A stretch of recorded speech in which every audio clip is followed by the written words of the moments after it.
I have in front of me here the Jefferson Bible, originally called "The Life and Morals of Jesus of Nazareth" by Thomas Jefferson. A lot of people don't know this. It's coming more into light now. This was passed down. This particular book was passed down to state representatives and congressmen and senate and different people in political offices up until around the 1950s when the original copies had run out of print. But the Jefferson Bible by Thomas Jefferson was it was a document that took the King James version of the four gospel records, Matthew, Mark, Luke, and John, and Thomas Jefferson took some scissors and some glue and cut out the parts of the Gospels that he did not believe or that he did not like. The parts that, namely, the miracles, the virgin birth, the deity of Christ, the Trinity, the resurrection of Christ, anything supernatural about Christ. He cut those parts out of the text and made Christ into nothing more than a moral teacher, a rabbi, and a reformer of his own Jewish religion. And so Jefferson made Christ into only a human Christ and not a divine Christ. He was not fully God and fully man like Christian doctrine teaches and like the Bible teaches by itself without being altered, but rather Jefferson's Christ in the Jefferson Bible was fully man but 0% God. And of course, the Jefferson Bible ends.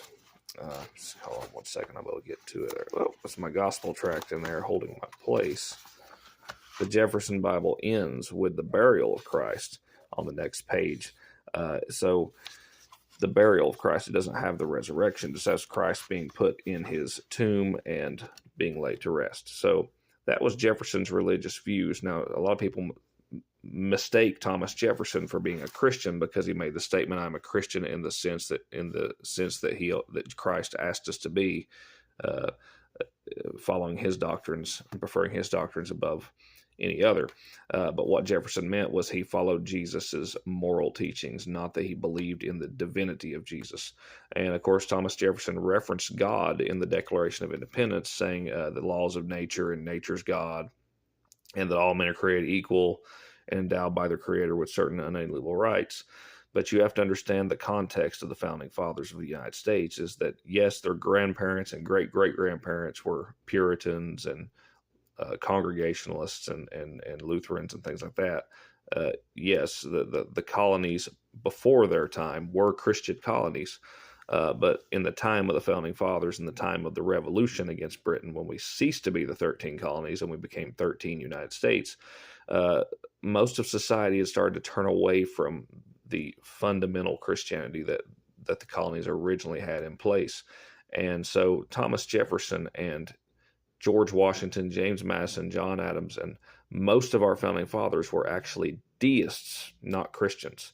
What they actually believed was a religion called deism, which teaches there is a God who created the universe, a supreme being, but they deny the Trinity and they deny the divinity of Jesus. They deny that Jesus is God, and they deny the infallibility of the Holy Bible or the Quran or any other religious book on the face of the earth. And they believe that God strictly communicates with people through nature and through the principles of freedom and liberty. So the God of the founding fathers was not the God of Christianity. The God of the founding fathers was the God of deism. He was an unknowable God, a completely impassible God, a completely transparent God that one cannot personally know or intimately know, and that doesn't have a personality to himself like the God of Christianity does. So Thomas Jefferson, not a Bible-believing born-again Christian. He was a deist. And so were most of our founding fathers. So thank you and God bless you. Have a good day.